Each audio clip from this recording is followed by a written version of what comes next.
Hello. Welcome to another edition of the Turning Points podcast. Today, we did a follow-up interview with Alaya, and I would say we got a little bit more into the weeds regarding more of the felt sense of non-dualism. This is a tricky conversation for me. It always is because, and I think we touch on this in the interview, where it's hard to intellectualize non-dualism. You can talk about it until you're blue in the face, but what I really enjoy about Alaya is she is not interested in over-intellectualizing or getting it too much into the space of the mind. She's very much about keeping it present to the moment and, really isolated to a very specific present, we talk about traumas or struggles and she loves to keep it in that space. In fact, she really hardly engages unless it is in that space. And as she puts it, you'll learn her language a little more. She's interested in what's alive. She actually says that she's not really interested in what's not alive. And I want to say one correction to what you said. You said it's hard to intellectualize. I think it's actually easy to intellectualize non-dualism. Yeah. But Alaya refuses, that's just not what she does. That's the beautiful thing about it, is a lot of the other teachers do that and she doesn't. So take a listen to a deeper dive with the beautiful Alaya. So welcome to another conversation with our dearest Alaya. And we, had a little discussion about meeting with you, and I actually listened to our first conversation with you before we had even met, and to hear your story again and how that unfolded. Like, Sean and I really had no idea what we were stepping into in that first interview, and the emotion of that aliveness of that unfolding was palpable in that. So this is just another next step in it. And we now, at least I know you a little bit better now. And so, Sean, do you want to start? Because we talked about maybe diving in almost like Alaya does on retreat, just kind of sharing. Or Alaya, the magic is in you. Yeah. Or your invitation. Yeah, we kind of went over that, I guess more of the, I don't want to say intellectualized version of non-dualism, but we kind of set the ground floor for kind of what non-dualism is. And I think this time we want to take more of a deep dive. And we kind of left the last conversation with, that conversation was about an invitation towards awareness, or an invitation to experience awareness. And we mentioned kind of starting with abiding in the moment and being present in the current moment. So I think what the best way to, I don't know what the best way to start is, because these conversations just kind of weave into each other. But do you have a brief explanation on being present in the moment, on abiding, or do you want to just kind of dive into some personal experiences? I can certainly, what I would say would probably be very much what you've heard in some version of a textbook, or, like, I like the word intellectualize. And I tend to be much more interested in direct experience. Cool. Because once we say it, if your mind already knows it, which I'm sure most people have a working description of those words, probably, Yeah. And that the direct experience has the potential to it really is just an invitation, right? This is like, just asking this is like an invitation for inquiry. So I could respond with something that's more intellectual, or we can say, there's a myriad of ways that we can start pointing in, and then you finding that for yourself, because that's going to be the most helpful. That's how I can be of, the most service, right? Is to for you to not have it out here or looking at it or thinking about it, and that definitely has its positives. It's not a negative thing, but for me, my interest definitely is like, let's see what that is. Like, what do you think that is? I tend to be a teacher that points back. And because I think that is like a direct invitation for a person to kind of feel through the intellect and then like what's really here for them. And they can, speak from that. And then we can have a dialogue about like what's fishy, not with a good or bad, not with, because, talking in truth is unconditional, right? So it's without condition. So it's really with the bowing to the untying, right?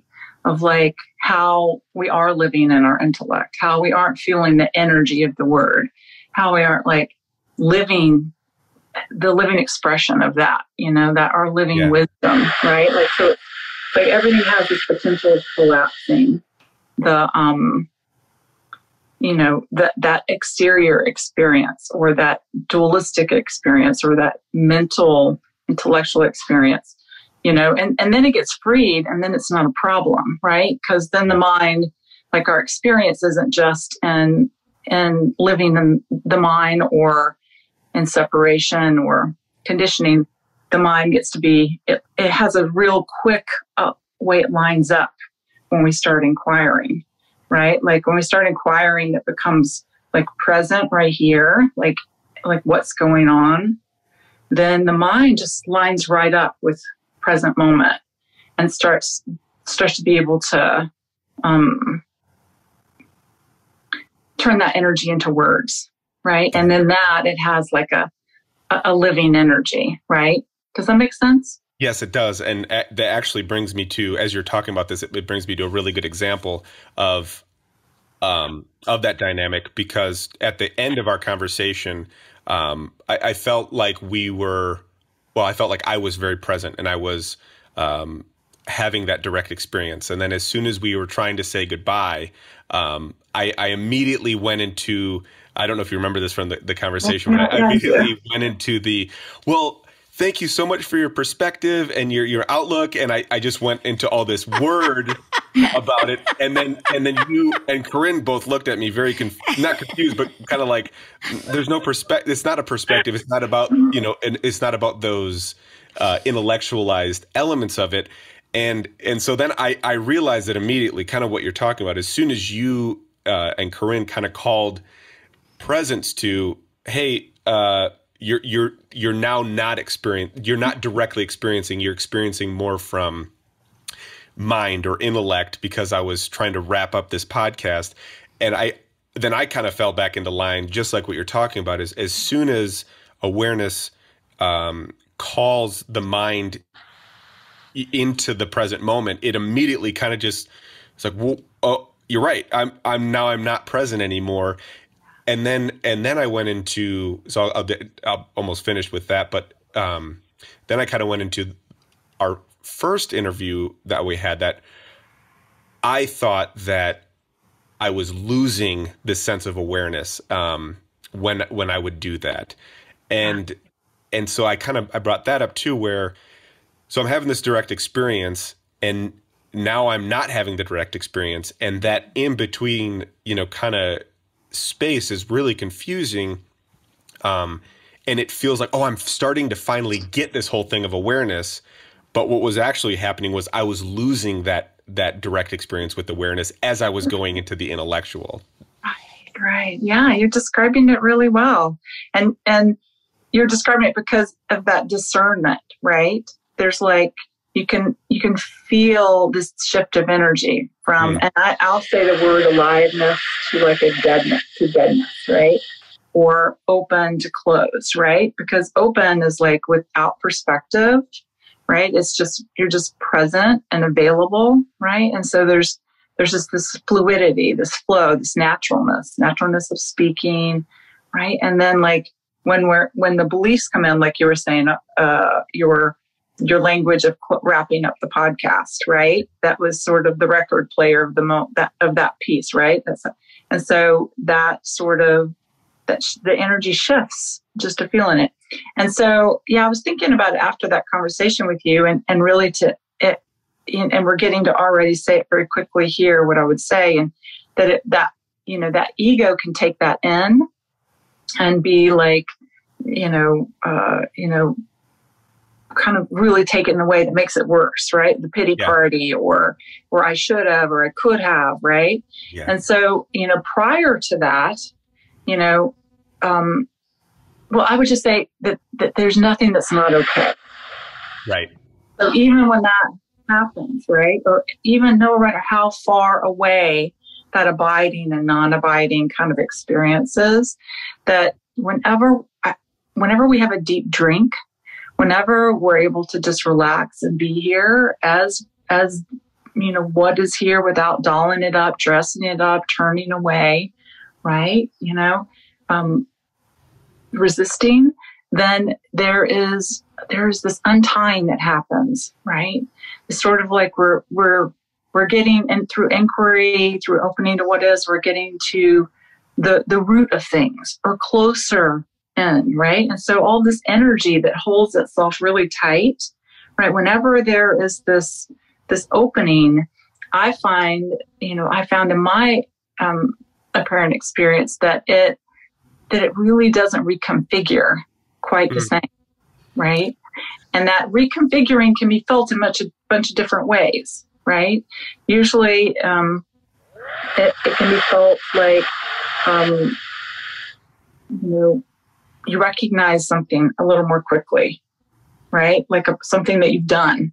Yeah. It's like all of a sudden you see it a little, not the next day, but maybe, a couple hours after, or like then it kind of this more like opening to what is, this untying that it can feel like this falling away of the conditioning, right? Because when we're opening to what is, we're moving into authenticity, we're moving into our nature, our ordinary, regular nature. And that really doesn't have a lot of interest in maintaining separation. It takes a lot of energy to be separate, and it takes a whole different kind of energy, right? It's like an energy that's, instead of from the unconditioned, which is always here, is coming from a finite energy that's giving with an interest in return investment somehow, right? That's sort of like another way that we can talk about duality. Does that make sense?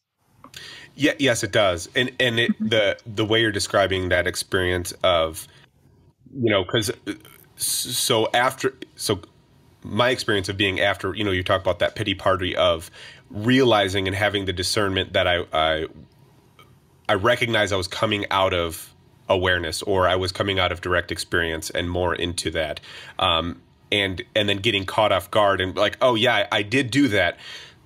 So now I'm back in that direct experience of, okay, well then thank you for being here. And then that was kind of it.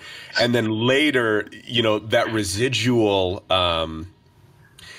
it's strange because it's the more, I guess the more experience, the more direct experience I have, or the more direct experience saturates my everyday. That might be a way to put it. The more really childish that ego pity party becomes. Yeah. It becomes it's so it's like, so I've been throwing, I wouldn't say I haven't been throwing the tension, but the ego and the mentality and the intellect has been throwing this little tantrum about that moment since actually for the last 7 to 10 days, where it doesn't understand how to have direct experience. Yeah. And it wants to understand. And and so that little, so I'm totally comfortable with how that transpired, but the intellect and the ego is very uncomfortable. And it's like, well, I don't get it. So what the fuck is all this for anyways? And what's the purpose of having direct experience if I don't get to do it? And it is so silly how I really appreciated your your example when you had, with Neelam, where you kind of had these experiences and they were very emotional experiences, and no matter what you would say or do to her, it wouldn't change how she showed up for it necessarily. No. It was still. Yeah, I knew with her it was unconditioned, right? So it just wouldn't stick. She had she didn't need me, right? And that really, that transmission of unconditional love was in the recognition that nothing I could do could change that. Yeah. Nothing I could do could change that. Right. And that is it's so funny to watch ego and intellect try to combat that, because it just spirals around the whole direct experience and trying to find holes. So I'm going to tell you something, this is going to be interesting for you to hear, but this is part of the untying, also the undoing. Yeah. Right. Earlier, I was saying it can be experienced in a bunch of different ways. This like deep drink, right? It can be experienced like it's, one way I would talk about it is your direct experience. You start seeing some changes, right? Because like your nature starts going more quickly. This doesn't feel good, or this isn't my. There's like a yearning to not write it in a moral way, but write it in integrity, right? And so that the feeling of that can get very hot. Yeah. Do you see what I'm saying? Yes. So, yes. And then also the energy that has been at service, separation, and and obviously what's happening is this occurring where it's not at service to you anymore, right? Yeah. And that's coming online. Or you wouldn't be really seeking out the truth, right? That you're being drawn to it like a moth to a flame, right? And so when all the stuff starts getting closer together, it's the energy and the direct experience of that can be kind of, it can be wild, it can be hot, it can be,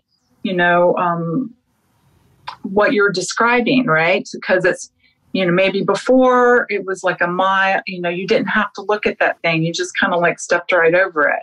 But that thing is no longer, there's some inquiry there, and it's all of a sudden very visible, right? And then in that visibleness, if there was a deep enough drink or tenderness, then your authenticity is coming more and more in, right? So then when it's occurring or when there's resistance, both of them are like next level suffering from where it was before. You know what I'm saying? Yeah. It can be experienced like hotter.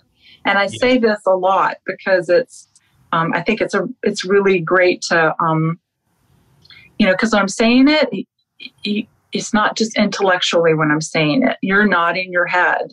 You're feeling what I'm saying, right? So your mind is relaxing, you're hearing, because it's your truth. It's like the truth isn't actually you as in like your separate self truth, but like it's we all have, truth is a simpler and simpler, right? And it is a direct experience that is prior to personality, prior.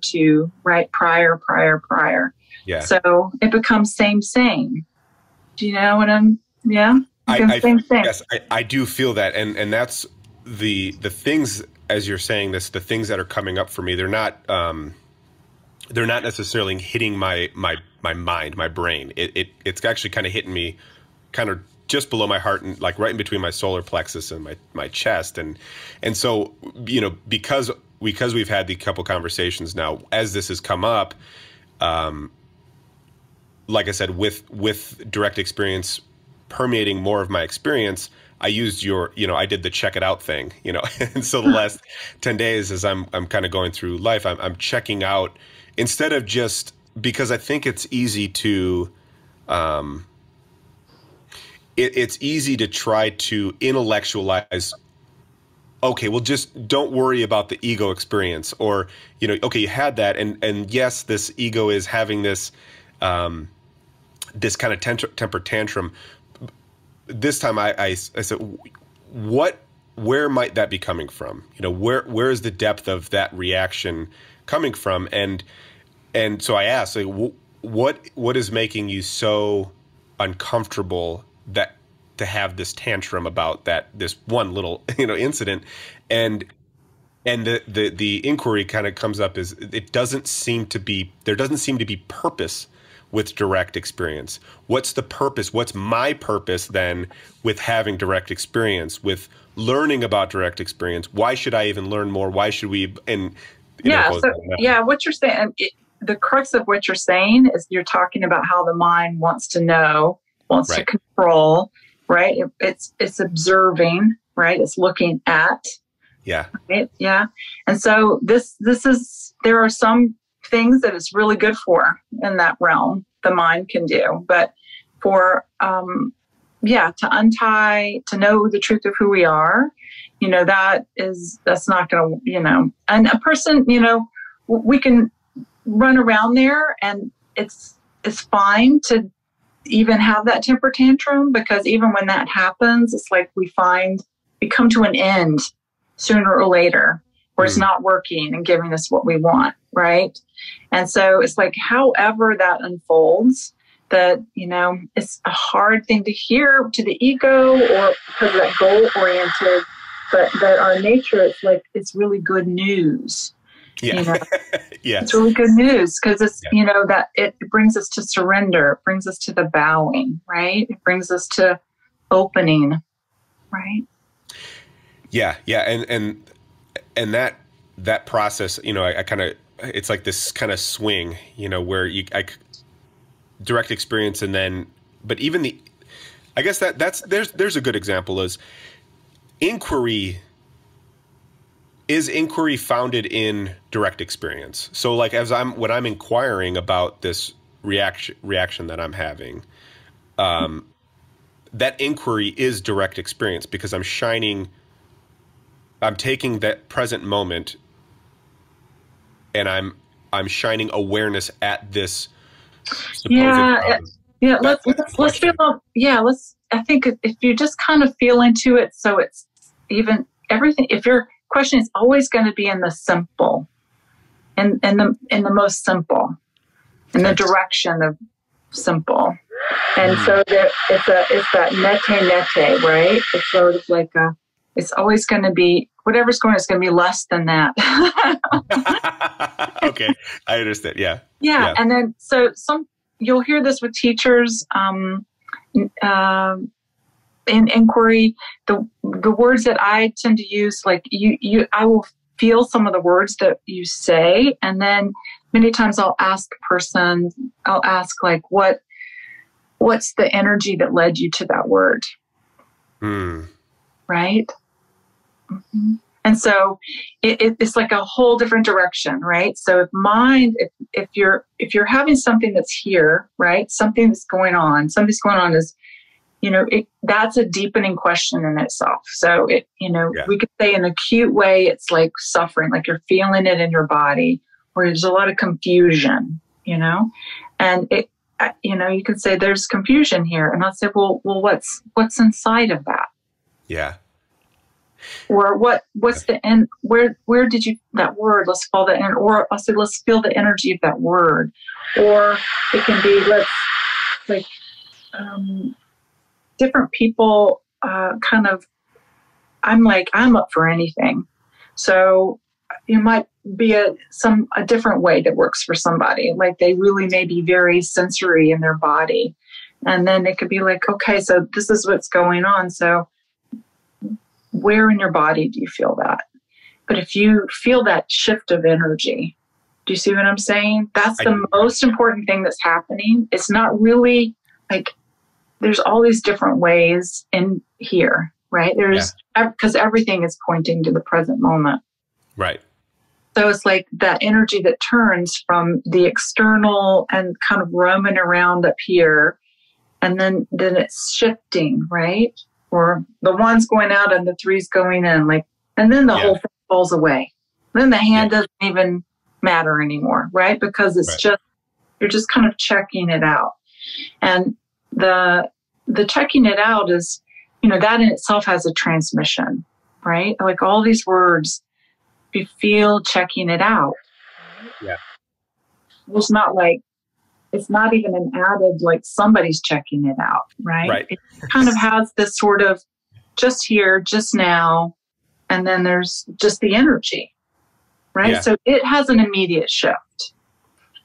And then, right? And then and then it's not to remain there. It's not to remain in the, I'm checking it out, checking it out, checking it out. Yeah. Sort of like you're checking it out, and then there's like something that's arising from that checking it out, that now your attention is here and not, and right, in the projections or the belief or the conditioning. And then something real is happening, right? And then your energy is lining up with this. And it's not a new lining up. It's always here. Yeah. Yes. Sorry, that's funny. It's right? Not lining up. It's not a new lining up. It's more. It's not like a finding or a goal. It's a relaxing and a returning. Yeah. And as you paused me from as I was asking that question, and you that's the funny thing is when I asked the questions, I think I said, so is the inquiry, a direct experience? Your energy is you kind of do this I feel this hand just like pause for a second, because it's felt like you recognized that I was going more into the confusion or intellect by asking that question, because it wasn't coming from here. It wasn't coming from a felt place. It was coming from as you did that, what hit me was, I'm asking you because there's something within my intellect or my mind that wants to make sure I'm doing this right. That was the space it was coming from. And as you're saying, be careful to say those words, it felt like your hand was like putting on my chest, and now I'm feeling like, hold on, you stay present, stay in the moment, instead of going towards that confusion or the programming of, I want you as a teacher to tell me I'm understand direct experience right. That's what my intellect wants to know. Yeah. And so I'm not so good for any of that, really.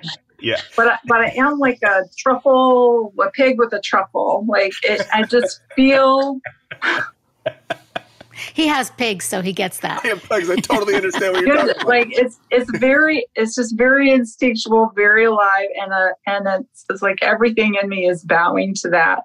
Yeah. So that's where and so when you're talking, it's just you, my very self, my beloved, that it's the same that would no different that would be inquiry here, and it's just what is going on, like what is it that's what we're speaking in the moment, like where is that energy? Is that energy here? Is it and I feel the energy, and then there's the words, but it's like the words they can be valuable, but if they keep going out, it's just not what this was satsang and meeting here and talking truth, because we can't find aliveness out there, right?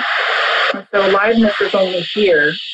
So it's this it's very simple. It feels complicated to the mind because we have a psychological experience that's just so elaborate, and it has so many boundaries, and we're making those boundaries real, right? And so as we kind of tenderly, gently relax and allow, right, then they don't have any energy of their own. They don't have any energy source. None of it has an energy source that maintains it. The only maintaining is the resistance.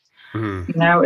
It's their fear, it's our turning, it's our no, and things that we think of as very negative, but also things that we think of as really wonderful, right? Because even the best things that we grasp, we only have them for a while, and then it's suffering. We don't have them. We need them. You know what I mean? The whole goal, getting the goal, it's very temporary, right? And so our nature loves it because, it's kind of like a reprieve from all of the all that we're having to go through, right? It's like having to go through all this to squeak out this little bit of of aliveness, right?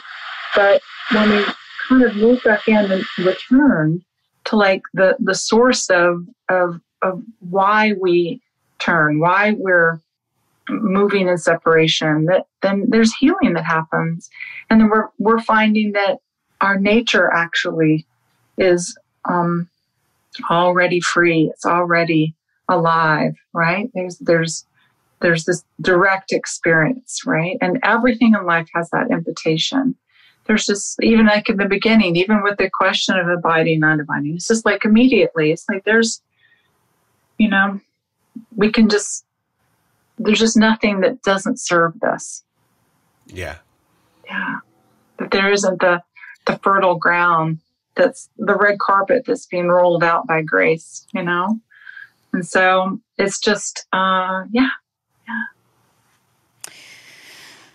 So before I came to your satsang, I sat with Alaya Shanti for many years, lived, in Tiruvannamalai, Ramana Maharshi. Mm-hmm. And the question, who am I, never worked for me. Like, I just never got it.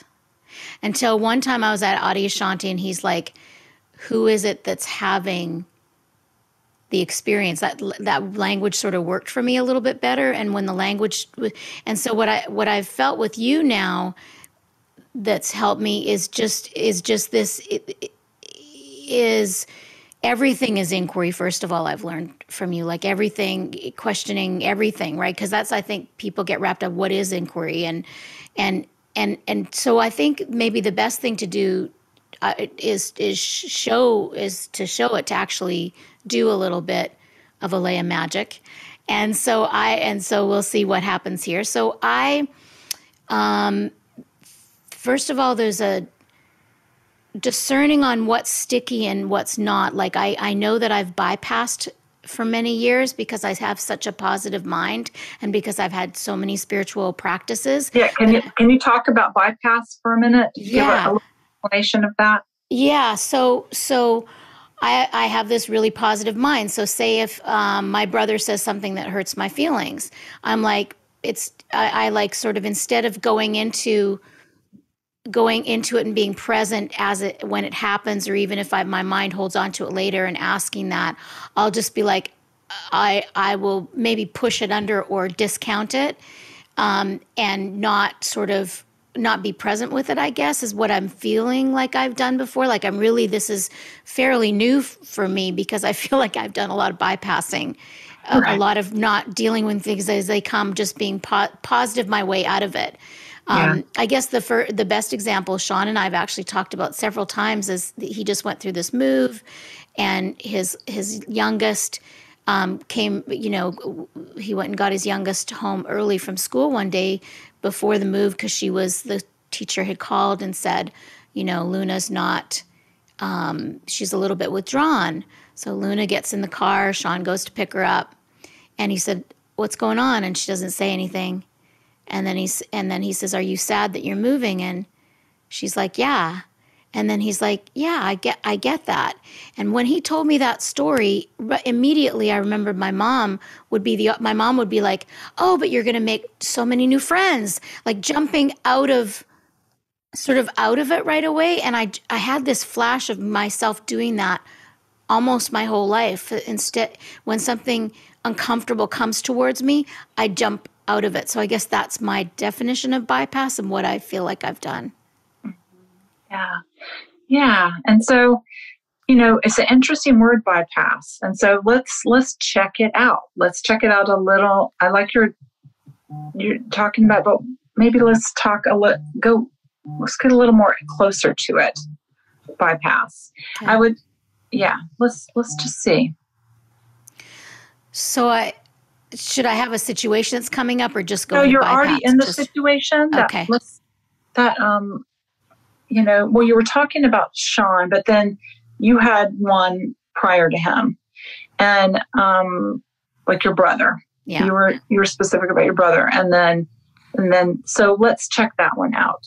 Is that okay? I have a closer one. Okay. The brother's been many years now, so I have a closer one. I just had a board meeting with my board of directors for my orphanage, and there's usually a lot of stress beforehand because I do all of everything, the fundraising, and then I have to do the agenda and all that. So there's this overwhelming feeling of getting it right and not doing anything wrong. Like those are the feelings that come up for me. Yeah. So either one of those, let's check them out. So which one is rising up for you?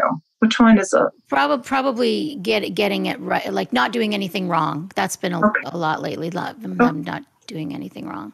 Okay, let's check that out. Like just feel into that. Like what's inside of that? Not getting it right. Right? There's some energy. And you're using that word, right?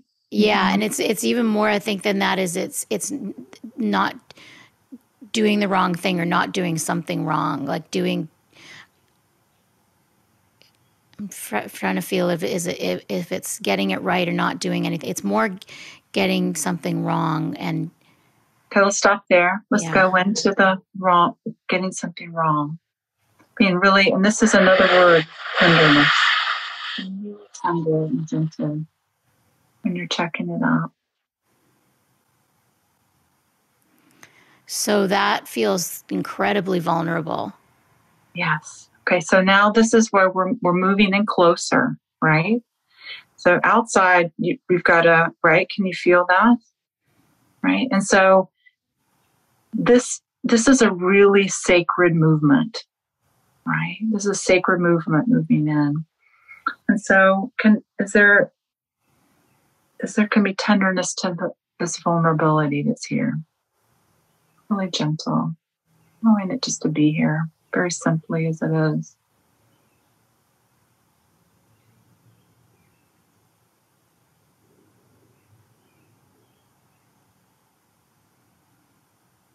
And then it pops out. It pops sort of out and wanting to get it right.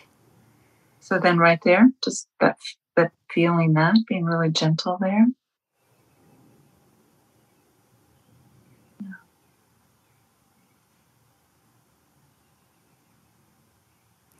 And it's moving energetically around my body when I say those different things.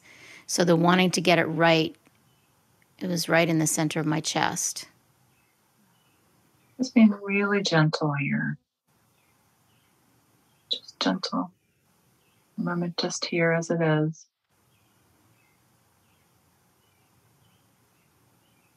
Welcoming, like whatever it is that arises, simply as it is. Not needing to, push it away, say it's wrong.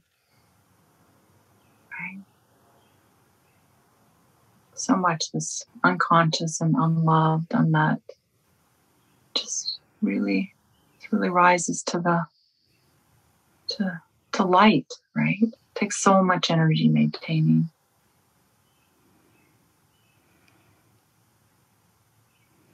And there's a little bit of a heat. Yeah. I'm just being really welcoming that too. Everything but the kitchen sink, and then even the kitchen sink comes, right? Just comes. We can tell the story that it's bad, but if we don't, then it's just something very revolutionary happening. What's here? What's going on? And then there's some relaxation.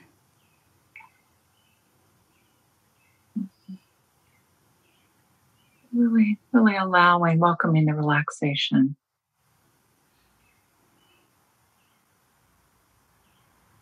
That's what's arising. All welcome.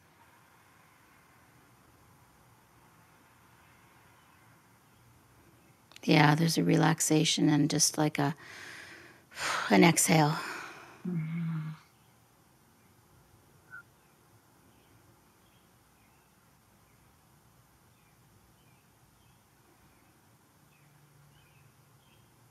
Yeah. What's inside the exhale?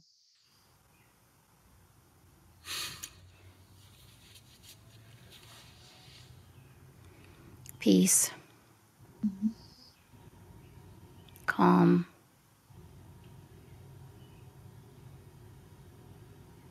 Acceptance. Softness.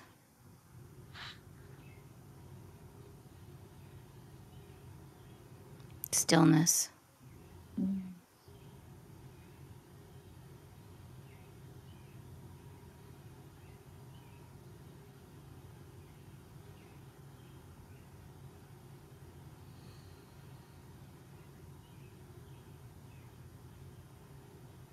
Yeah. Let's check out the bypass right here. Just feel that.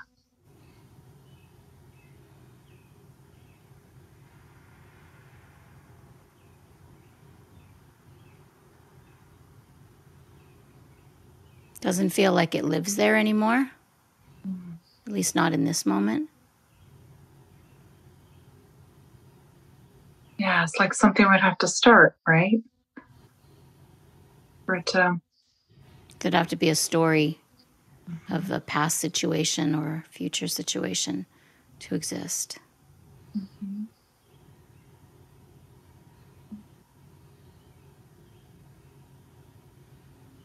And if it did, and so let's actually bring the story back in, the brother, right? And let's just see. My brother doesn't have much of a charge anymore because I worked on that for many years. Yeah, or just maybe it's not, doesn't have to be him. Just sort of like, this is sort of how we take a deep drink, right? And we're really resting. We're like opening up to the suffering of whatever it is that's going on. And for you, that's what showed up for us to check out, right? And so that is, it has its perfection in it. It has its ripeness, right? Or its readiness to whatever, however much, there's no rules. We can't know. We have a wildness about us where we actually are just tending to the moment, and that's always highest and best and without the agenda, without the goal, right? And so,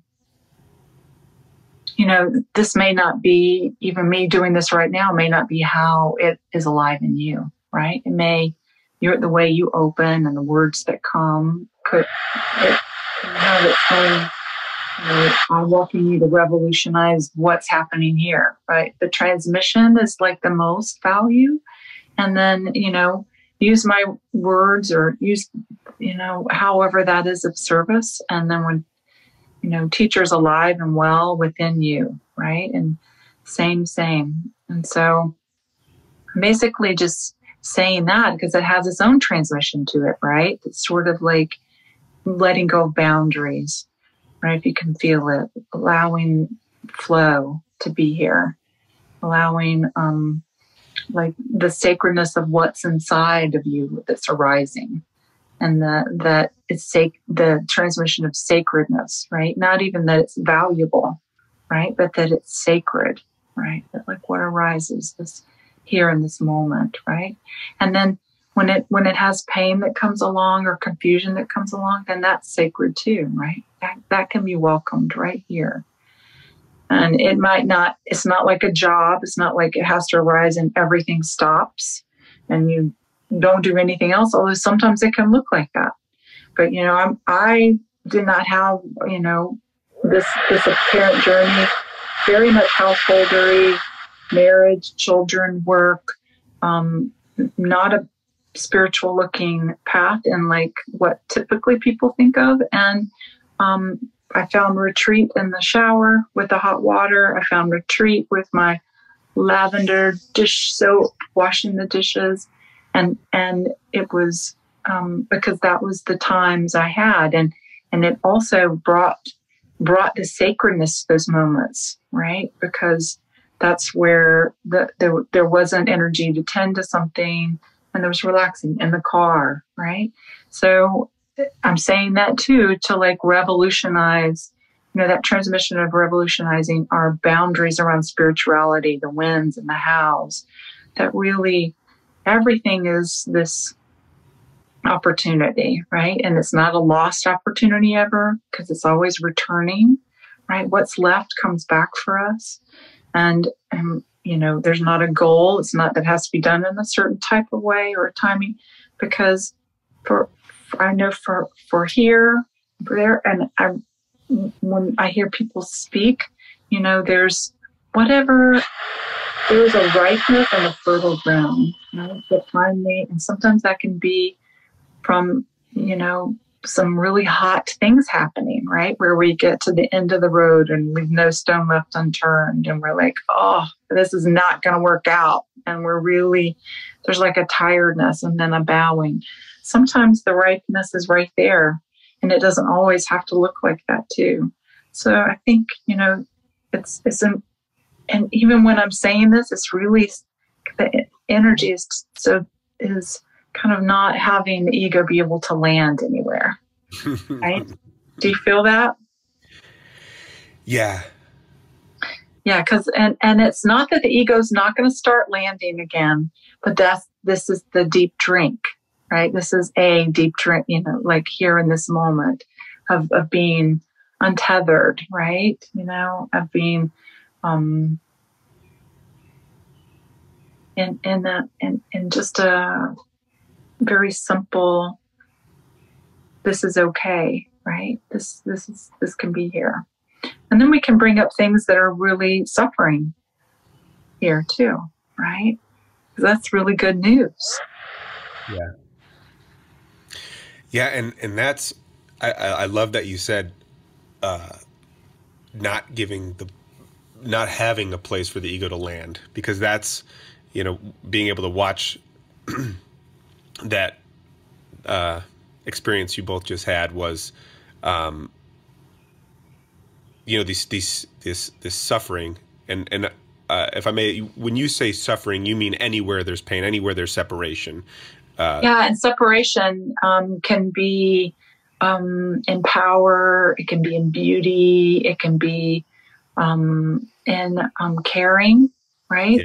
Because even in caring, that's a hot button for people to talk to, but if you feel the energy of caring, a lot of times, at least from when I inquired into it, it was my uncomfortableness, right? Yes, and that's a fantastic segue into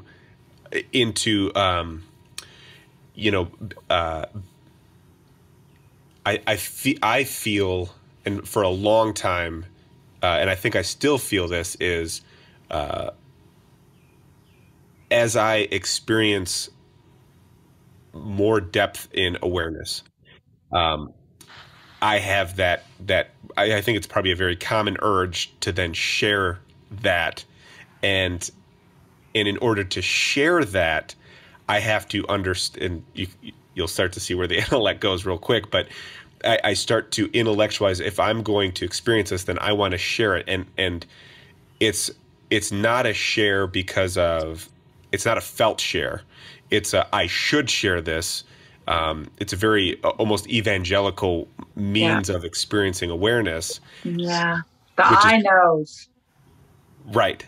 Which is funny because I've also dually have an aversion to evangelism, more from the Christian standpoint. That has always been a hot button topic for me.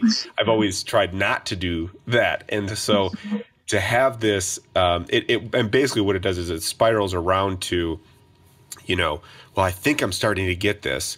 I think I might be able to teach this at some point. When am I going to be a teacher? Am I going to be a teacher? And then it devolves to, I don't have the first slightest clue about what the fuck I'm talking about now. So how could I? And then the spiral out of all that, and it feels like it's coming from a place of, I don't understand, and yet I experience it so profoundly. Yeah. So, what you're saying, it's going to be mirrored for so many people, right? Yeah. I think, and it's the, kind of, you're just describing different facets of like how ego wants to grasp and know, and then what it does with that, right? Yes.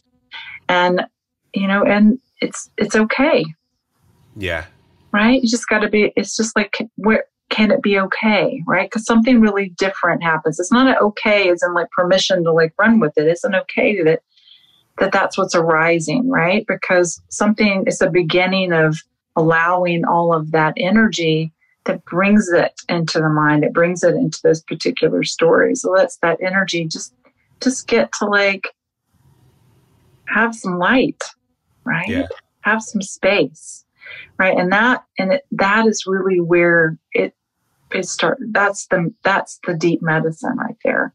As we're beginning to just allow all of the stories here, all of the beliefs here, all of the it's the energy that's inside, right? It's like moving inside and it's allowing them to be here and this here directly now. And that's not something you have to try to do, right? It's because there's a desire that's alive. That's not a conditioned desire. That's not a learned desire, right? That's happening. That's alive. And that aliveness is really what's coming for everything. Right. And so that brings up curiosity, right? It's that where the tenderness comes from. You can't create tenderness. Tenderness is just here. Tenderness is like that energy that just doesn't let you remain separate from it anymore, right? It's like moves into the heart, right? And tenderness is an unguarded heart, right? Yeah, and it's unguarded heart. Yeah. Yeah. It's just our nature. Go ahead. Well, no, sorry, I don't mean to. What you're saying was very evident in the dialogue you and Corinne just had, because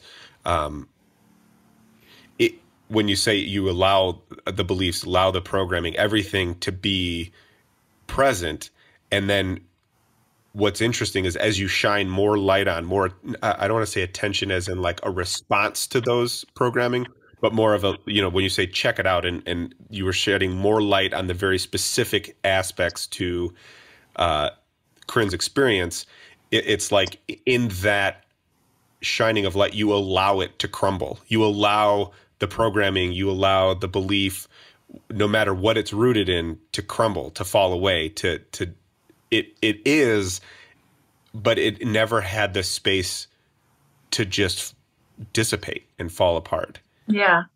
Yeah. So then like you're also taking it deeper right then. It's like the you allowing this doesn't even make sense anymore. Yes. Yes. Right? Yes. The programming and the belief is allowed. It just is allowed to do that thing. Yeah. So you're not allowing, and see that's good right there. So you're having, you know what I mean? There's this waking up that's happening there, right? That's sort of, and that it's great. And like, here we are, the beloved, and it's like just bowing at service to this like, not out here, not that way, here, here, right? Yeah. It's just, yeah, right? Yeah. And then the deep drink and of like, oh, home. Yeah. Right. It all makes sense. Right. Yeah. It's just right. It's just the veils falling away, the clouds parting, right? Where we're like, whoa, and then it's like, oh, this is normal. Yeah. Yes, it is normal, but it's regular. It is regular. This is just, let's say normal is in like the way separation experiences how conditioning is experienced, but normal is in this is our ground, right? This is like our natural way that we function, right? When we're not moving away from the moment and all of its myriad of ways, and then all that arises from that movement away, which is what we experience as that experience of separation from everything else, and this feeling of just being alone and just being this, and that being, that kind of experience is not connected to this life force that we are, right? That has a wisdom that's direct and, is not, that's just available, and then what we learn through life is its service to that. It gives us our unique expression, right? Like, I get to tell stories that are in service to what I'm saying that are unique. Like Corinne had her story with her brother and a particular way of saying it which had, and her way of saying it, which is like just like a snow, no other snowflake is the same, right? So, and then her way of describing it, it's not the way I would describe it. And so I'm with her as she's going through it. And I'm having that experience of something unique happening that would not happen here. Right. It's so beautiful. Yeah. So it's sort of like your awakening is my awakening. It's like the words that I feel, that because if our very nature, if we have this, like, we're one, all one, like we'll see it on the bumper sticker, and there's just this, but the direct experience of that, right? Yeah. Like it's not really meant to be just the invitation of that can be just experienced in the mind, or kind of really in some sort of enmeshed, where it's all mixed up. But as it opens up here, and what's left is just this, then we get to experience our natural, what one means in a direct way, right? And that can't be the cup alone out of the ocean, direct experience. It stops making sense. Could you elaborate on that? It can't be the cup alone. Well, tell me what's arising right now. Well, I had the visual of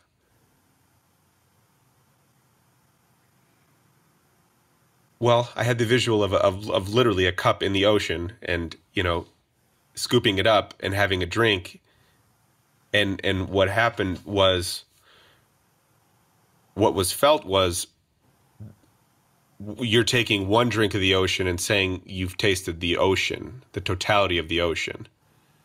Yeah, and you're saying it in a way I haven't really heard before. My context is saying it is like you yourself is the cup of water that's separate from the ocean. Okay. But the way you're saying it too, like there's just no way that's not in, and that works also. Yeah. Right? Because go ahead. Well, and what was funny is what was drinking out of the cup that scooped out of the ocean was the ocean. Yeah. The ocean was drinking that cup out of the ocean. And that's why I got confused, because... Well, you were already merging back in with the ocean. Well, that's what's funny is, like, I was like, can you elaborate? And you're like, well, can you elaborate? I'm like, well, like, you just said it all. And then I said it all in a completely different way. But what was experienced was that really was profound, because there was nobody drinking the cup. Yes. But there was a cup and there was an ocean, but there was nobody drinking the cup. Oh, I'm going to bow right there. Yeah. Oh, fuck that, man. That is destroy. That's destructive. Yeah. Yeah. Oh my God. Excuse me while I have a moment. That is. Oh, sorry, go ahead. What's left? Check it out. Right now. Left. There is just the ocean and some cups. That is all. I have nothing else to comment on about that. It is just, but I think what has, you mentioned resistance is the only thing. Resistance is the thing that keeps the stories, resistant to the present moment, or resistant to awareness, resistant to direct experience. And so, as I'm kind of having this hilarious epiphany, what is felt is the small me, the ego me, I would say not epiphany, awakening. Awakening. Okay, go. Yeah. I have been so caught up in that moment of scooping and the moment of drinking that I have been putting something in that place, something that has otherwise been concrete, something that is based on a pattern, right? I've been trying to create a pattern of the thing that scoops and drinks and scoops and drinks. And I'm calling that something separate from everything else. Yeah. And I'm really trying to create a being out of that. When what's funny is that process is just being repeated so many different times, and we're calling that process different people, different you versus me. But we're all like, I think that's what's funny. I never really got your experience as my experience. And, I never got that until that visual where, we are just watching each other drink from the ocean at all times. Yeah. Yeah. We're just doing it differently, but it's just a different drink. Yeah. And if you feel into inquiry, it's like when people talk their stories, they're very unique, right? But when you start feeling what's the suffering, right? Like what is that's the energy that's in the separation of it, that when we come into direct experience and we're here feeling it, and we're feeling it in our body, and it's, right here, right now, that becomes much less complicated, right? It becomes direct, and the mind can't you have to go back out, right? To start. So, but the mind, obviously, like, things will arise and your mind is feeling it and speaking, right? But that intimacy right there, can you feel it? Mm-hmm. Yeah. So. It's uninvadable. It's uninvadable. It cannot be invaded by program. And the same. It becomes same, right? Like, I read a book one time, and it was talking about like getting a cut and it hurting, like a cut, but that it's the same pain, right? Same pain, not a separate person's pain. Same thing, right?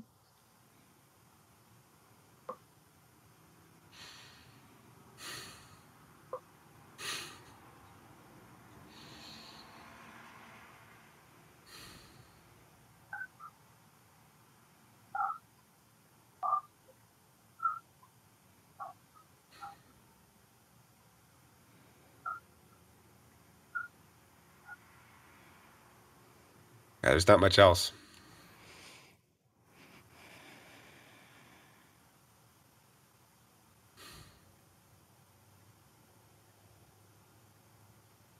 It's good news. It's good news. Yeah. Yeah. It's joyful. There's an elation. There's just this silliness. Yeah. So let's talk about the silliness.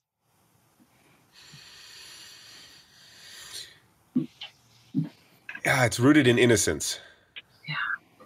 There's a child. Go ahead. Yeah, go ahead. There's like a child nature. There's this it's like I'm playing hide and seek with myself constantly, or peekaboo with myself constantly. And how do you mean? What do you mean by that? Peekaboo and hide and seek. So,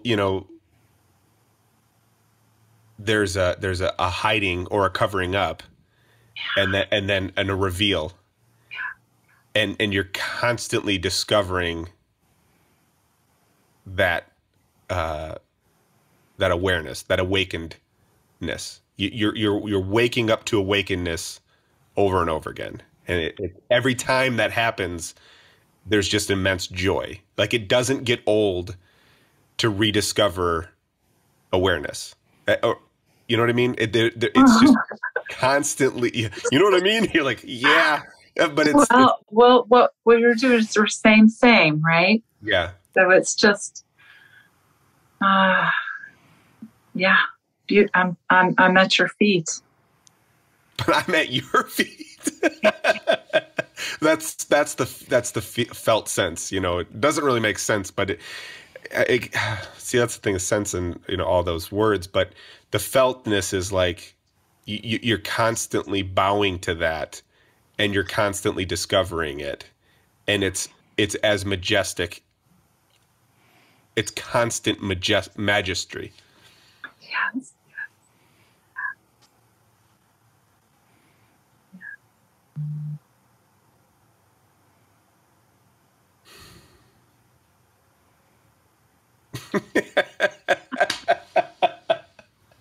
I'm dying.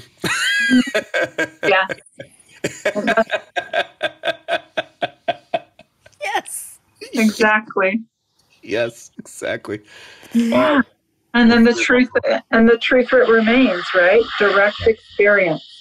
And like the way that you speak, right? It's like from direct experience, right? It's like direct knowing, right?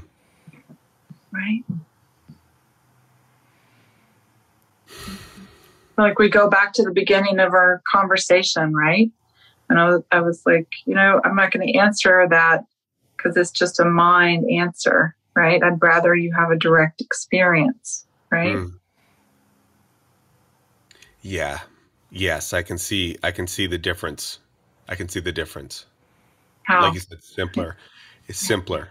You see it. I'm not going to I'm speaking from your perspective. I'm not going to meet you at the intellect. I'm not going to meet you at the place that the question's happening from. I'm going to invite you to look at it from that direct experience. You look at the question. You look at the inquiry from this simpler gravity. And so it's you're seeing it, you're feeling it. This is alive for you, right? So I didn't have to teach you, right? Right. All it was just you meeting what's here, and then I can ask you, and you can tell me. Right. Right. And that immediately, what makes the suffering, it makes the suffering feel like it is what it is. The question is what it is. The struggle, the pain, it is what it is. It's not any less real. Yes. But it's not experienced. It's not experienced for the story. It's not more elaborate than what it really is.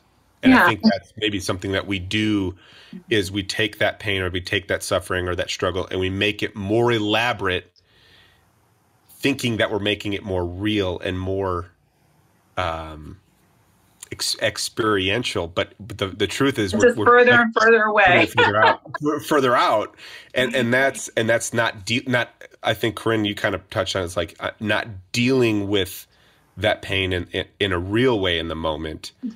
And that's where I think that bypass word might be coming up for you is. Yeah, I think it's great. Like we're leaning back into her again, and just and what you're describing, the transmission of your words is you're landing in this like energy of okayness. You're describing like, okay, I'm seeing how that's not at service, and I'm seeing how adding to, and then if you're not adding to, then what's left? It's okay, right? Yeah. And that okayness, right? It's like I use that word a lot because it's like the resting, right? And if the okayness is a true okayness where you're really relaxing into the okayness, then there is this, the okayness underneath.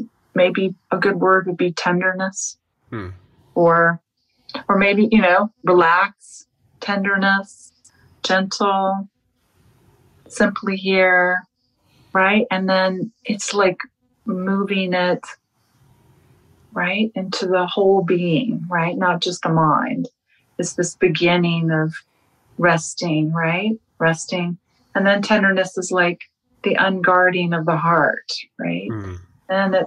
And in essence, it's what it is doing is it's really this tight energy is being allowed to open, right? And inside of it, as I said before, there's no power source inside of it. So as it gets to open, And then there is whatever shows up, right?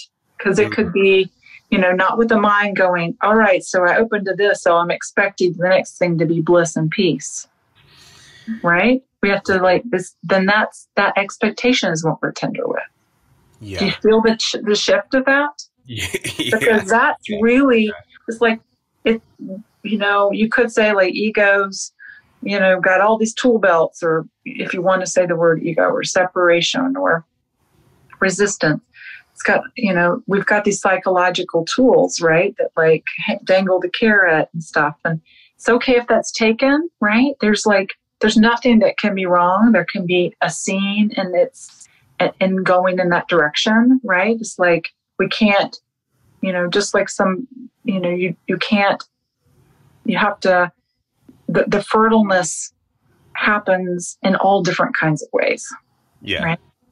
And so, and just in saying that is like, always has this energy that brings back the ability to be okay. Like with, right? You know what I mean? And it begins that potential deepening, right? Mm. Mm-hmm. Yeah. That when you say the guarded heart, that really hit me. It feels like much of the conflict I experience or seem to experience is from actually having a guarded heart. So, intellectualizing, and, Corinne will know I'm a very sweet individual, but I can be intellectually sweet, and I can be intellectually empathetic without it actually penetrating. So like right now it hurts quite a bit because I'm not only am I guarded, I don't know why I'm guarded, so can't wait to check that out later. But what I'm felt is that I really haven't opened up. That I feel a tightness. I feel a tightness from that guarded heart comment. Yeah, and I don't know what we're doing on time, but like for me, I get that pig in a truffle feeling. I'm like, let's check that out, right? Because I know that that's right where. Do you want to check it out? If you have Corinne's nodding. Of course, she wants to check this out. She loves the shit out of it. Your turn. I've been talking the whole conversation. We'll get back around to her. Why does it feel like my heart is guarded? Well, nope, I did not say that. That's right. You didn't say that. Nope. Throw that right in the trash. Okay. Yeah. So let's do. So feel into like the energy of inquiry, or right. It's like what's inside of that. A fear to be authentic. Yeah. So let's check out that fear. What's inside of that? We're being really tender with it.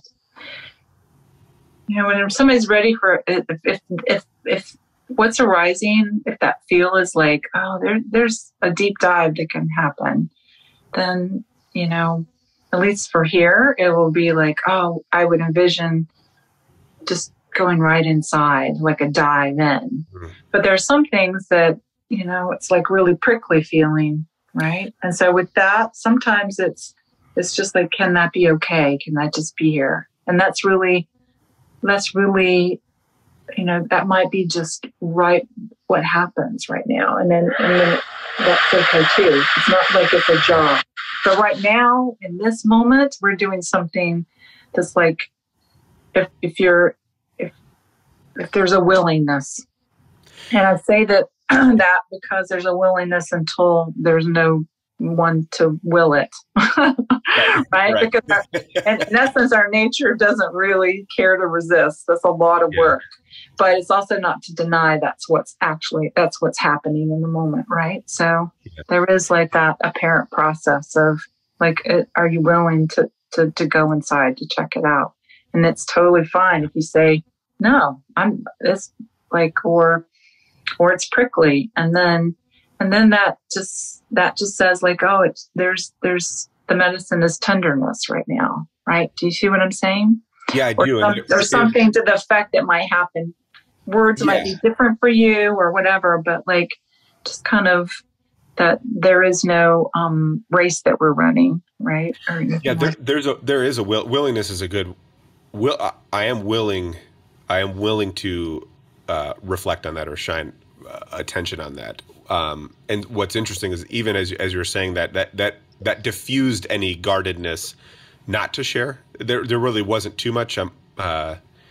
So what's interesting is that yes, there is a willingness to look at the fear of authenticity, but the visual that happened was this almost like a child kind of curled up, with its hands over its face. Not that's the visual that came up. Like there's a willingness and maybe a wantingness, but a very primal fear, like a very unsure fear.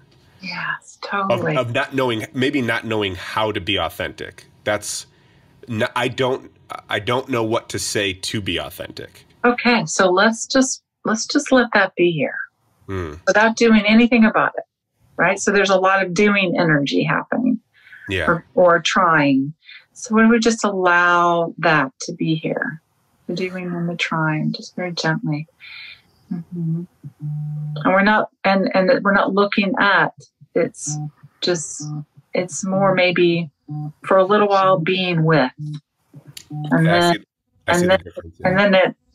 if we're just really being with, then it's just being.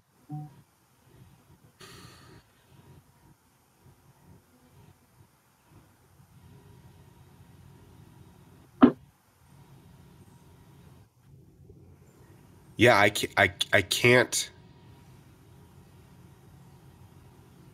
I don't. What's coming up is not knowing how to deal with the expectations that I feel from my surroundings and myself. Like almost,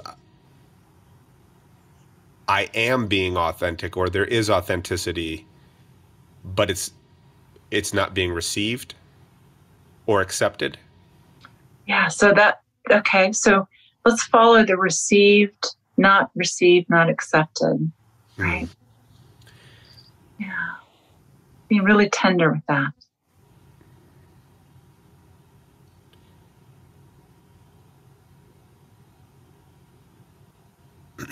I'm in a space of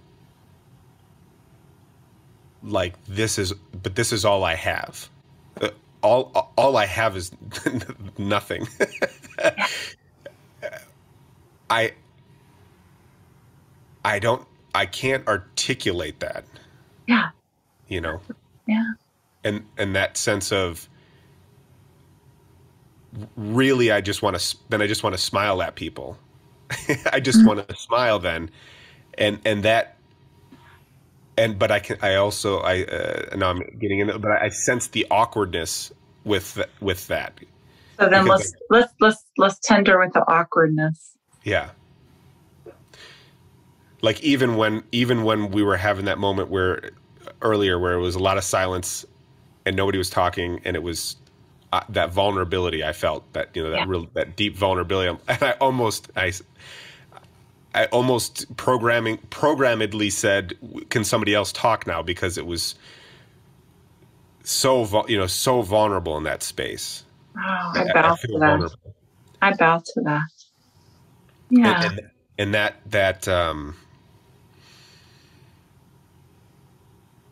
the statement, I don't know what anybody wants from me. Like what else do you want from me? Because I have nothing to give, really. I don't have anything. But can you feel like that story? Can you feel just the energy prior to it, right? Yeah. And so let's just be very, very tender with that. Like really, just letting that just be here, right? Because it's very easy to have it be like you become that, right? Like when separation, you just become whatever that is, the anger, the jealousy, right? It's like this is where, if you just allow it to be here, right? It's just okay and just welcome, right? Yeah, and it's something that changes. Yeah, it doesn't. I don't feel angry about that. When I have that innocence and that very childlike, playing game of peekaboo, that whole what that feels like to me. That feels like the only thing. Right. But it feels like the only thing, right? Yeah. And so it's this. It's everything else that might be asked of me. Everything else, the authenticity, all that stuff, that isn't even real anyways. It would just be me trying to create an image of authenticity. Right. That's not real either. Yeah. So it's just like, what's prior to all of that? Nothing. There's nothing. Yeah. So you may be saying that from what you know, but is it your direct experience, right? Like a mind knowing, or kind of a mixed, right? So it's like, right? So then we just check it out. When I say nothing, I'm meaning nothing. There's nothing small. There's nothing small prior to that. There is, and I don't even want to say words. When I say nothing, that's not what I mean. I don't mean nothing. I mean no thing. Yeah, I mean no thing. There is. I'll use expanse. Expanse is what I mean when I say nothing. Yeah. You know what I mean? I don't know how else to put it, but yeah, if you just kind of feel, I think that it's like, if we just like that, you just kind of feel the energy, and then our mind just kind of finds the words that, humble tries to describe what's indescribable. Yeah. Right? That's like, and just really, that we don't have to try. It's really just, and that's really the authenticity. Yes. You know what I'm saying? That's the authenticity. Yeah. That's like the answer that the mind is. It really is that, just kind of, because there's a humbleness in that. There's a bowing, right? Just with how we're humbly, earnestly, curiously, innocently, whatever words you want to say,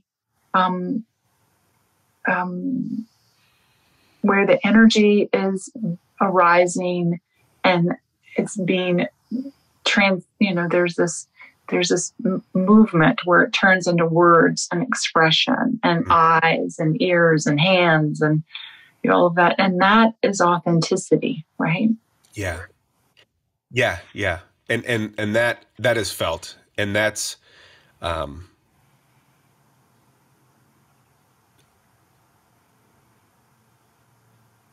I think the guarded heart comes from, I want to be able to share that as if I have that and somebody else doesn't. And I recognize. Well, that right there, I would just say that feeling of wanting, right? Because, this is one of those like sufferings that are in the good realm. That, right. Yeah. Because we want to, it's like, who is it that needs to give that? Yeah. Right. Yeah. It's like, what's getting fed by doing that, right? Like the pat on the back. It's really like you kind of start feeling because, what would it be like, right? If we just feel that and see what remains and see what the energy is actually, how the energy actually is moving, how here is rising, what's being spoken. Because who we actually are is in the unknown, right? It is and it's born in the moment, and we know what we need to know, right? Like right here. And so even if it looks a certain way, it can always arise and be very different, right? Mm-hmm. Because our nature, our bowing is authentic, right? It's not to the story.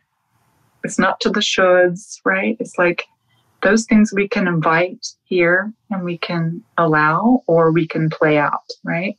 And so that sort of movement back and forth, kind of getting back to where we were at the beginning, the abiding, the non-abiding, all of these conversations there's more light, right? And maybe this kind of way of saying this will resonate a little different for you now, is the deep drink, right? And that something is never quite the same.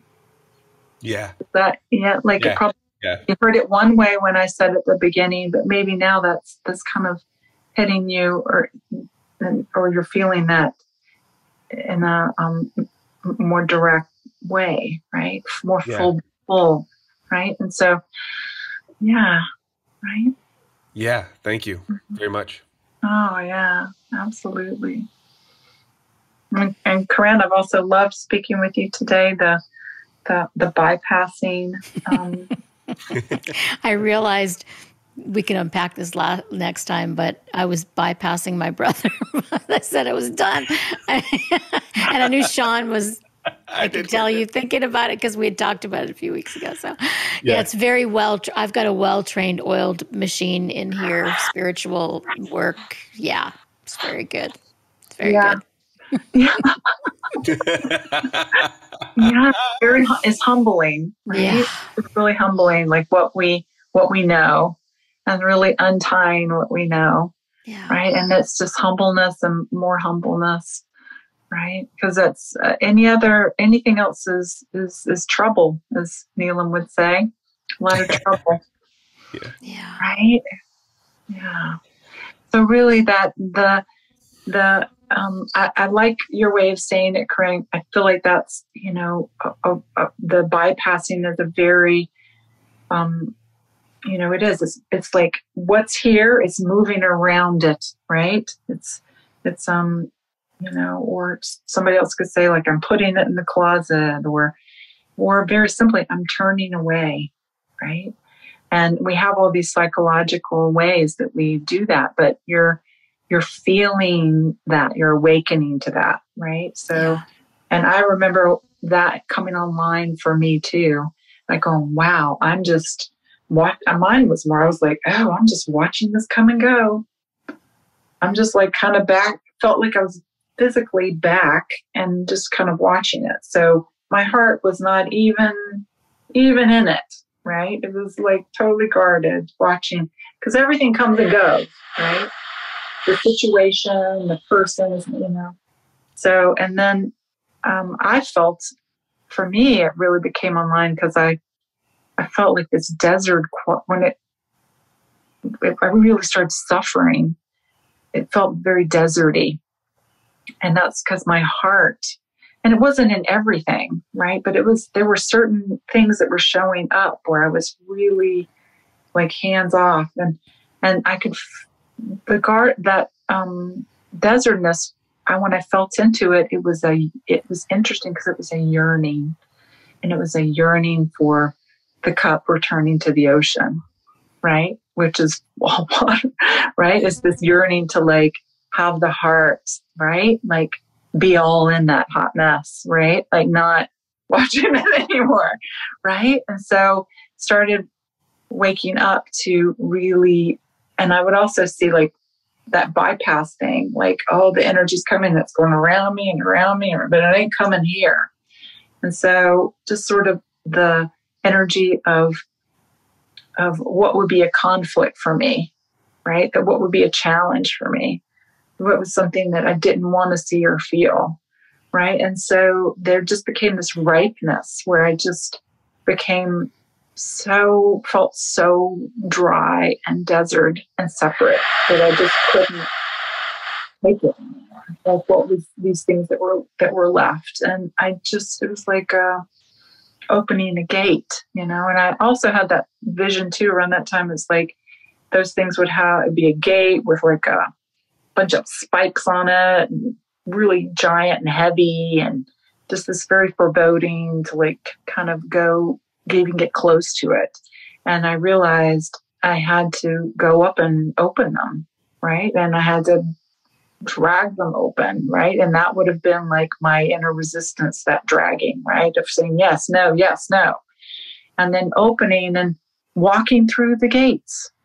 And the most interesting thing happened when I started really visualizing that was when I walked through the gates and turned around there. What I saw was like just fields with flowers, And then when I turned around, the gate was gone.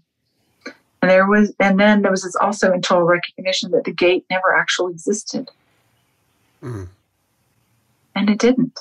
Right. And that's a symbol of like what we have, our stories, right? And our pain that holds them together, and then we're feeling it, we're allowing it here. We see that they really didn't have reality in them, right? They just had the turning, the resistance, right? It was really creating them. So when we feel it, then it does, right? That's how it ends. How the gate just doesn't exist anymore, right? But it's like how you're finding, Sean, when you're going in and you're having direct experience. It's a revolution. It's like totally different, right, than what separation experienced, right? Yeah. Yeah, I've spent a lot of time, well, as you can tell, trying to intellectualize it and figure out the right words to describe it, but not being with it, not sitting with it intimately. Yeah, you know, and I would say like you're having, like, you can intellectualize a story and try to teach someone or talk to someone about but when you told me that story, even though it made, maybe not even like a linear sense about the cup and then you drinking the water, the transmission in that was just obliterating, right? Yeah. It was obliterating, so that one, is of deep service, right? Because it's the truth and it's alive, right? And it's what's actually happening. Yeah. Right? And it wasn't managed. It was authentic and right? Yeah. Yeah. That direct experience is much more deeply felt after this conversation. There's a lot of times we've talked or I've heard, and it's the intellectual. I think that's the difference between this conversation and last conversation, is trying to intellectualize these processes and describe these processes, and what it seems like the way you operate is by not trying to describe, but being deeply into the experience as it is unfolding here and now. Yeah, for me, for this, it feels like that's the only way to be of service. I'm just direct, right? Just listen, let's just go right in, right? And yeah, we can. There's talking and untying in the mind, and like, that all is also like, I don't know what I'm going to say, but as we meet and speak, it just becomes really obvious. It's sort of like we're just going in, and there's like a little crack, and we're going in that crack, and there's words that being said that are going in that crack, and then there's a softening, and it becomes more open. But it's just like, it's not me, it's not you. We can say grace or beloved or sacred, or it's not even really that word. It's just that our returning is our awakening, our nature, our grounding is all here. It's already done. There's nothing we can do about it. There's nothing you can do about it, right? You already are completely that.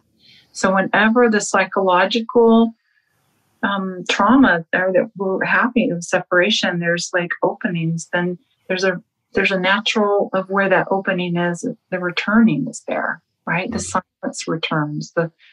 Our way of naturally functioning starts coming online, right? The deep drink or the abiding, non-abiding, and if there is that bowing, right, that like, you don't have to do anything about that. There's nothing that you can do about it. It's coming prior to any of your doing. Yeah. The energy, the curiosity, the desire, the aliveness is all prior to anything that you could say about it. Check it out. It's just that all that stuff is very just surfacey. There's the energy is all prior, and that's the aliveness, and that's the home. That's what's the gravity that's calling you within, right? And you'll, I can feel it. I can feel it when you're speaking, and it's like when we're going in, there's just a desire to go more in. Yeah. And Yeah. it's sort of like, Yeah. Yeah, I've loved our conversations today, and I'm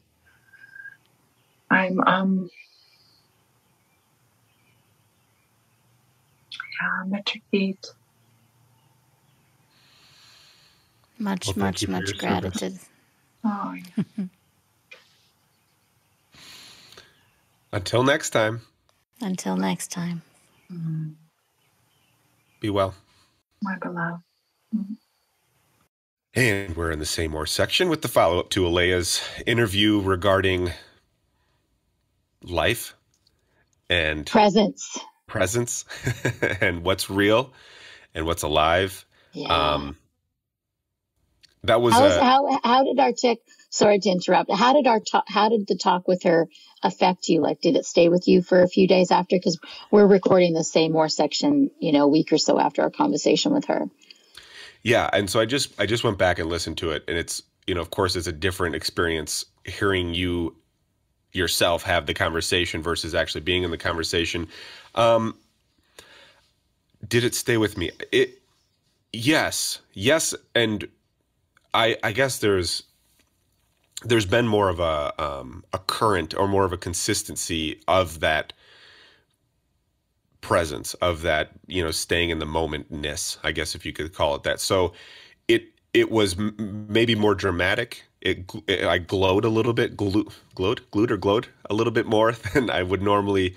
But what I think is what's funny about it is, we talked a lot about some of the new language that she uses and articulates, and you can see how passionate she is about that language. And what she really kind of lives in this okayness that really kind of stood out for me long was it's okay. It's all okay, whether you're, existing in and staying present, or if you find yourself kind of, lost in intellectualizing or more in the mind, that's okay too. And so I think that's been more of an anchor for me over the last, 3 to 6 months, regardless of what's going on. There is that it's okayness kind of space. And that kind of, it's a glue for experience, and it makes things not so extreme on one end and not so extreme on the other end as you're going through something. So I think that probably that element, I think, stuck with me the longest. I love that, the okayness. Yeah, she has this air of, there's so much love that emanates from her when you're with her in person, and also too, I feel on Zoom too. And that, I think that's what you're saying is okayness, maybe, is that sense of unconditional love and presence. It's like, it's all good. I've gained so much from, the first podcast we did with her was from, I was in Mexico. That's how I remember it. Also, it was the first time meeting her for both of us. And then since then, I have done 3 retreats in person with her and several private sessions. And now you've done sort of a semi-private session with her. And so there's a different, so I'm sort of more in the language now and more sort of immersed in the Alaya world, which I love. And I was listening to a Rupert Spira podcast yesterday, and he had a great distinction between sort of non-dualism intellectually and sort of the more Shaivism, so the Vedanta path and the Shaivism, which Tantra path, which is sort of what Alaya embodies. So he said, if you say I'm sad, there's the light. There's the light, and there's some blinds in the light. I look like I'm in jail. Yes. I am in jail. I'm in the jail of the ego, of the resistance. And so, he said, so say if you say, I am sad, you're feeling sad.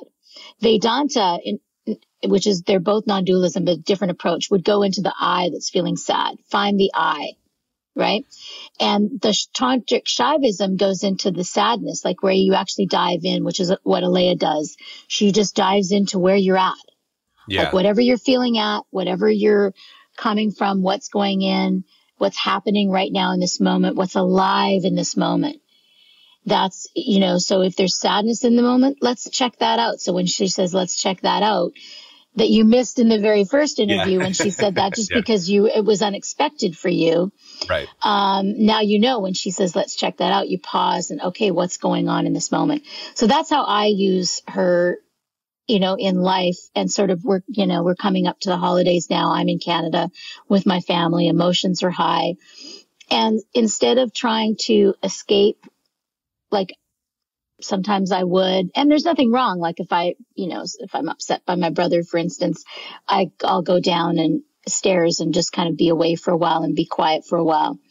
Not let the story run in my head, but just kind of take a moment, but just kind of being with the feelings as they come up and not being afraid of them, and being, just sort of in it. That's what I'm saying. That's what Alaya, I feel like, embodies, and what it's helped me to do. Yeah, and I think that the check it out, that has, I've gained clarity from you and even Colleen, our conversations regarding some of the sessions you both have had and on some of our retreats. And it's funny because as I dissect those two experiences, this new one where she said, let's check it out, and we had a laugh. She remembered, and we talked about the first interview that we had, and when she said check it out, what I immediately went to was what I think about what's happening, what my mind is saying about that, and that's what is missed completely is, and I think it's showcased in how much of our life is like, well, how do you feel about that? I didn't go into how I feel about it. I didn't drop into that in the first interview. I didn't drop into how I feel about that, or I didn't drop into what is coming up for me regarding that. I went to, well, I think it could mean this, and I think, and I think, and I think, and I think, and I think what is happening there is, as we're diving into these direct experience, as we're diving into that direct experience, that mind wants to follow in, and it's funny because I experienced wants to explain it and dissect it, right, and understand it and tell everybody about it, right. And what happens is it hits this wall. And what I really appreciate about Alaya and talking to her is she's very good about it's a diffusing of that mechanism that I'm describing, and it's a very like pause.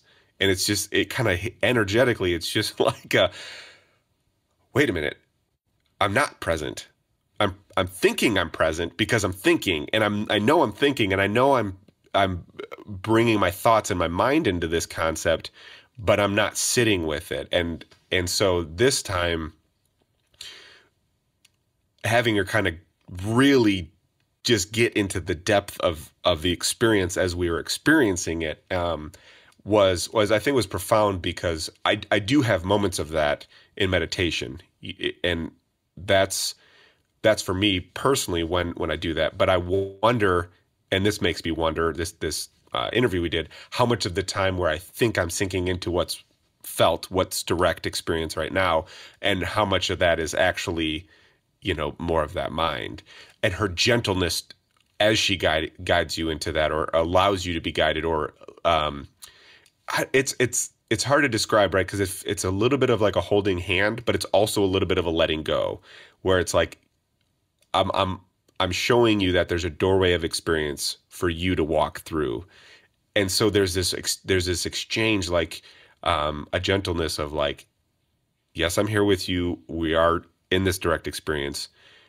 but I'm allowing you to have that gentle experience with yourself. It's really profound when you're having that dialogue, because she will not let you go back into that thought. She will not let you go back into that mind unless it's obvious that you need to, and then it's done, and that's okay too, so it's. But she's great at guiding you back. So on retreat, what tends to happen is if somebody starts to go in the story, she'll be like, okay, and what is that? Check that out. She finds a word in their rambling and and doesn't let them ramble too long, and finds a word and just brings them back because, man, we jump out of the now. I mean, all the time. Yeah. It's like, especially, I think around uncomfortable situations, we jump out like, again, the holidays are coming up. I mean, people, I feel like they resist. Maybe they're excited to see their family. This is what I see mostly. I mean, I'm always excited to see my family, but there are some difficulties too, as I think most people are. And so it's like, then you're around them. And then as Eckhart Tolle would say, the pain bodies show up, which is the ego, the resistance, and the roles that we play show up, Yeah. And I think then there's all these different modes that we have of going. There's some people go into reclusive mode or not talking. Some people go into reactive mode. Some people go into busyness, staying busy. And, it's like all these different coping mechanisms that we have for these emotions that come up where people, Alaya, and I think, Nicola Amador does the same thing. And I think Jack O'Keefe as well.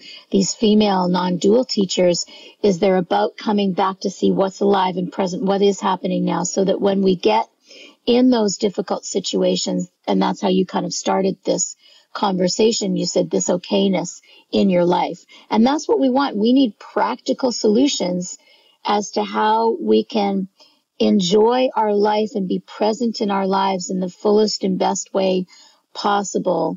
And that doesn't mean being joyful all the time. It means being able to show up and be present in the difficulties, because life does include, birth and death and all the things in between. And I think we can when we're on this path, there's an ability to have less suffering. There's always going to be pain because we're human. There's going to be illness. There's going to be tragedy. But if we show up and are present to feel those things, to process them in the moment, instead of carrying them like big baggage on our back, like Santa's bag, right? And then dumping them out on everybody, that when you overreact to something, that's usually when you've been carrying around a baggage of emotion. When somebody pushes your buttons, it's like just a wound, all these things that once we start to unpack and are present with somebody like Alaya, then we really can show up more fully for ourselves and for the people we love and for our own lives. Yeah. And she did talk about, we did kind of talk terminology when, in regards to suffering and resistance and trauma. They're all somewhat the same in different degrees. You can put more value in one of the words or not, but when you think, she used resistance, like there's direct experience and then there's resistance to direct experience. That's kind of where that collapse happens, as we discussed. And I find that interesting is because, there's sometimes, like you just said, there's sometimes where there is struggle and there is suffering, and that is a part of life. But there was a term, it was always suffer unnecessarily. The unnecessarily was an interesting word that came up for me at one point in my searching, and I thought that was interesting. I'm like, what do you mean unnecessarily? And it kind of broke those two elements apart of, well, yes, there is going to be natural struggle, but how much of our life are we struggling or suffering unnecessarily by our own accord, by our own devices, or by our own resistance to that? Because sometimes it's you're just in it. You're in that pressure situation in your period of your life, and that's going to cause you to struggle. But what doesn't also have to be added to that is your worry or your overthinking or overanalyzing or resistance to that. And I think we kind of talked about how when we're not resistant to actually experiencing when we're not resistant to actually experience what's happening before us, we struggle or suffer unnecessarily on top of the struggle. And now that's our own problem that we're causing. And there's a lot of very unique and interesting ways how that can show up for us in our lives. That's why I like dropping into that direct experience kind of session like that. And it just kind of blows your mind where it's almost psychedelic, right? I mean, I was tripping balls for a second there. The cup was dipping itself into the ocean and there was nobody dipping it. It was beautiful. That's how, I don't know, that's how open and free and jolly it is to me. I can't help but laugh when it's that, it's that palpable, when that direct experience is that alive. It's hilarious to me. Do you think you've had moments of that then with your kids and with this move? Yeah. Oh yeah, for sure. I would say that I'm trying to remember how I put it in the interview. My life is more and more concentrated with direct experience than it has been.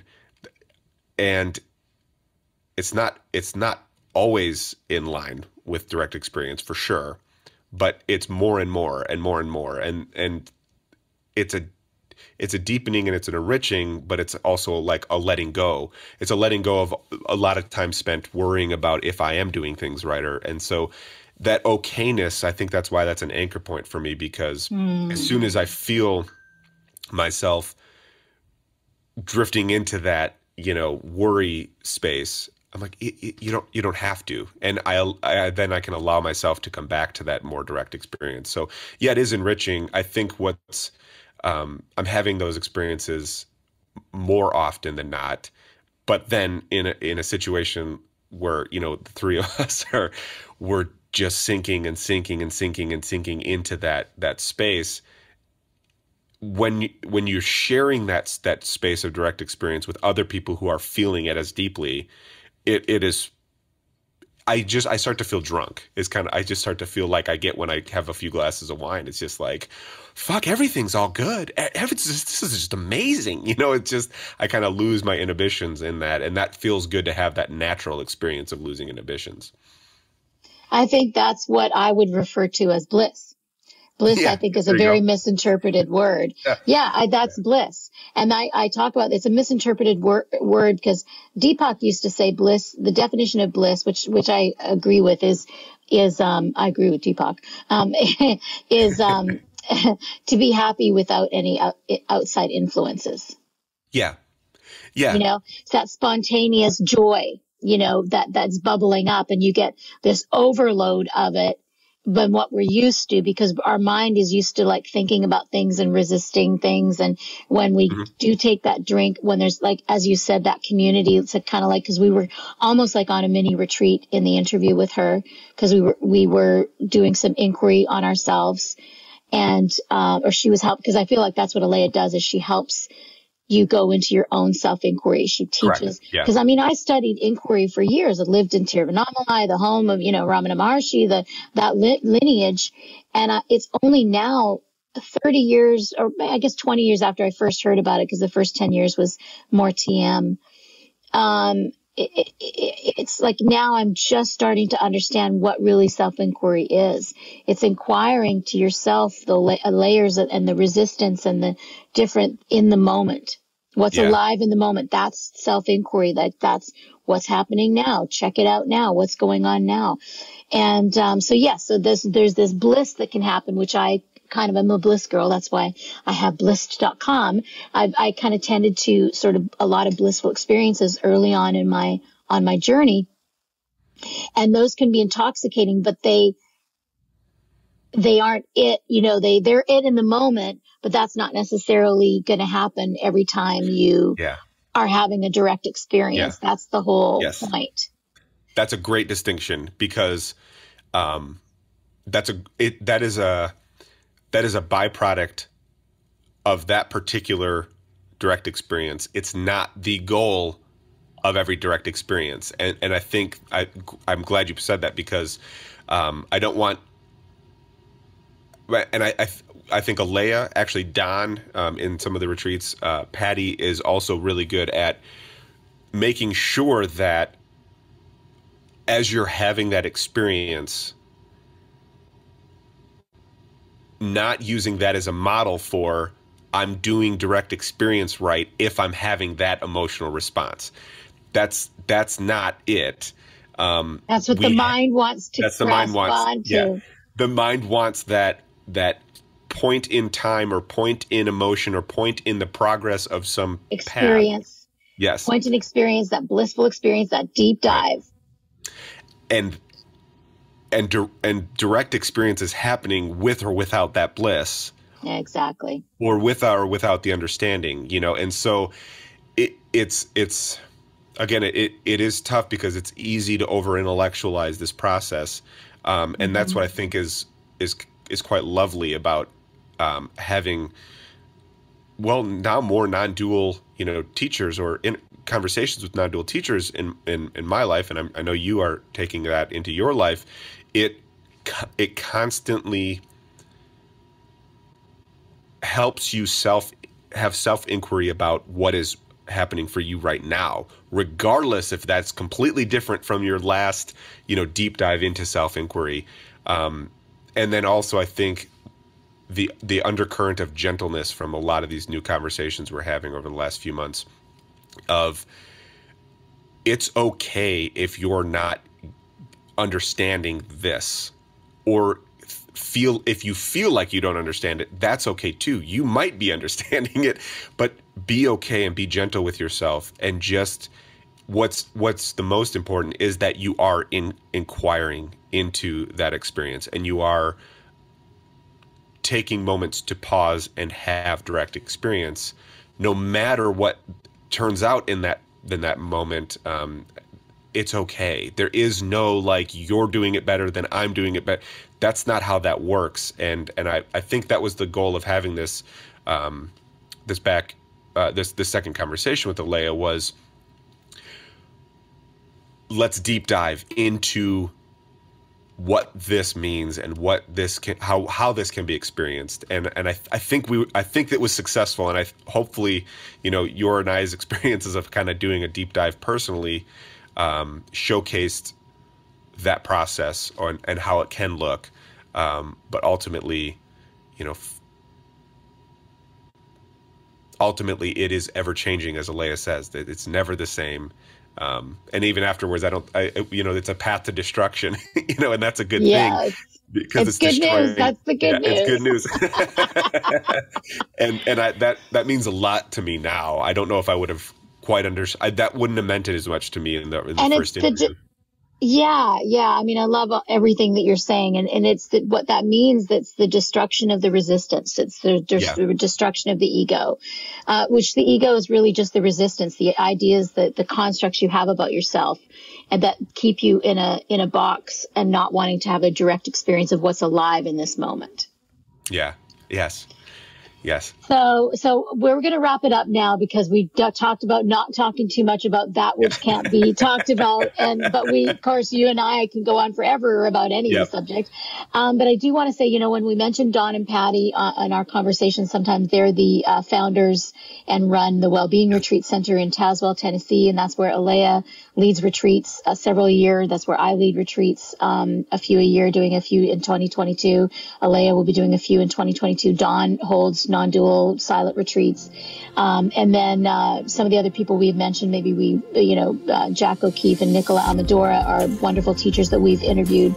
So you can find those, and make sure you comment and like, subscribe if you can, but also make comments too, because that just helps other people find us, or share the podcast to somebody that might need the conversation or need a little bit of taste of Alaya, because we can all use a little bit of Alaya in our lives. Yes, yeah. It's a good drink. Yeah. So. Thank you for diving deep and allowing the red carpet to roll out to us so you could lose yourself in the ocean. Yeah. Well, it's out there somewhere. Maybe I'll find it again. Love you. Love you too. Have a good one.